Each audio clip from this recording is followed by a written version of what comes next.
নমস্কার বন্ধুরা, আজ আমার মনে হলো সন্ধ্যেবেলা মুড়ি দিয়ে কিছু মুখরোচক খাবার তৈরি করি। আমার ঘরে ছিল মূলো, সেটাকে শীতের একটা রেসিপি, ভালো খেতে লাগে। এটা ভাতের সাথেও খাওয়া যায়, আবার মুড়ি টুড়ি দিয়েও খাওয়া যায়। তো তার জন্য আমাকে প্রথমে নিতে হয়েছে একটু মূলো কুচি। সেটা আমি এখানে তাড়াতাড়ি করার জন্য কাবারে করেছি, কিন্তু আপনারা এটাকে সরু সরু করে কুচিয়ে নেবেন। তারপরে এর সাথে দিয়েছি ধনেপাতা কুচি, লঙ্কা কুচি, কাঁচা লঙ্কা কুচি, আর দিয়েছি অল্প করে পেঁয়াজ, আর নিয়েছি এখানে কিছুটা বেসন। বেসনটা আপনাদের যার যেরকম প্রয়োজন সেরকম নেবেন, যার যতটুকু আন্দাজ, যে যেরকম করেন, যে কটা যে বড়া তৈরি হবে সে কটার আন্দাজে নেবেন। পরিমাণ মতো নুন আর সামান্য একটু মিষ্টি দেবেন, চিনি দিয়ে। এটা খুব সাধারণ একটা খাবার, আমি বড় করে কোনো খুব খরচা সাপেক্ষ নয়। আপনারা তৈরি করে খেয়ে দেখতে পারেন, ভালো লাগবে। ভালো লাগলে তারপরে এটা সবকটা নিয়ে, সব কিছু নিয়ে এটাকে ভালো করে মিক্স করে নেবেন। মিক্সড করার পর ছোট ছোট করে, পাতলা পাতলা করে, অল্প অল্প ছোট ছোট করে, বেশি বড়া করলে সেটা ভেতরের এই মূলোটা বা যেই জিনিসগুলো দিয়ে করা হচ্ছে সেগুলো ভালো করে সেদ্ধ হবে না, তার ফলে সেটা খেতে খারাপ হবে। এমনি চপ যেরকম তৈরি হয় বেশি বেসনে, এটা বেশি বেসন দিলে ওটা খেতে খারাপ হবে। ওর জন্য ওটা বেসনটা একটু পরিমাণ মতন কম কম দেবেন, এবং যাতে জিনিসটা জড়িয়ে ভালো করে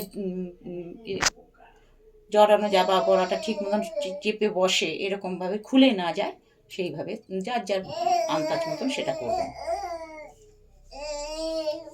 এরপরে মাখা হয়ে গেলে তারপরে ফ্রাই প্যানে তেল গরম করে তারপরে আস্তে আস্তে দেবেন। এবার আমি এটা অল্প অল্প করে সবকটাই জিনিস মিলালাম। বেসন নিলাম, ধনেপাতা কুচি, কাঁচা লঙ্কা কুচি, আর এখানে এই যে মূলোটা নিয়ে নিলাম।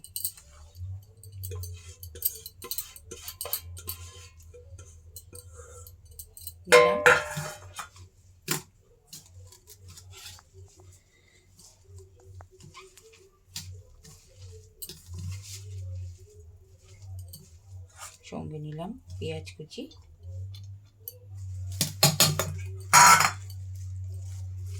বেসনটা যার যেরকম প্রয়োজন সে সেরকম দেবেন। বেসন সবসময় যে বেশি দিতে হবে তার কোনো কথা নেই, এমনি সাধারণ চপের মতন এটা হবে না, বেশি বেসন দিলে এটা খারাপ হয়ে যাবে।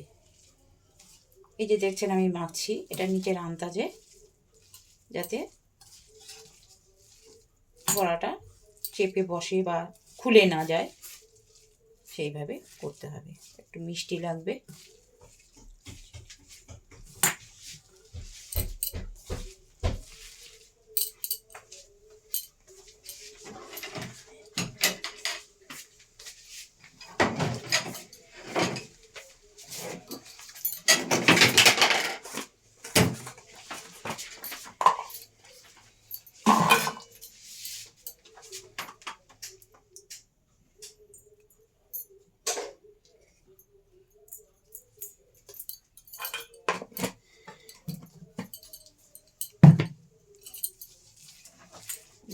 চিনি দিলাম,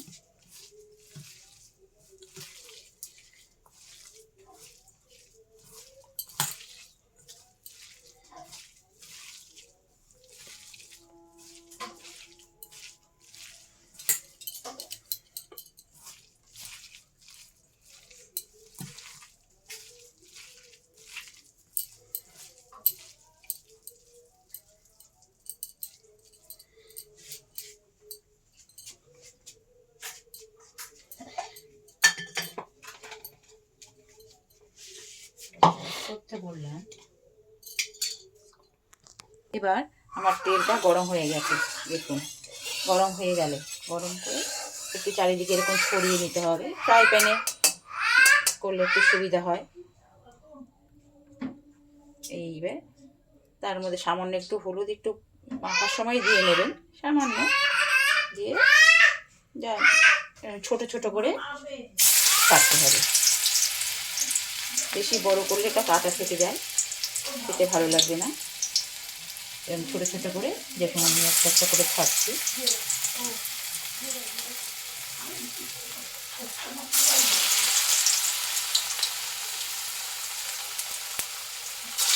দিয়ে দিলাম।